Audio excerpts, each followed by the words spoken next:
Is it just a seasonal cold or something more serious? A common cold usually brings a runny nose and a mild cough that improves within a few days.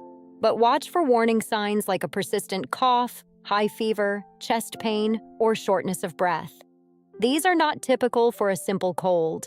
Serious respiratory diseases like pneumonia or bronchitis affect your lungs' ability to function and require professional diagnosis. If your cough lasts more than 2 weeks, or if you experience difficulty breathing and a high fever, it's time to take action. Don't ignore these red flags.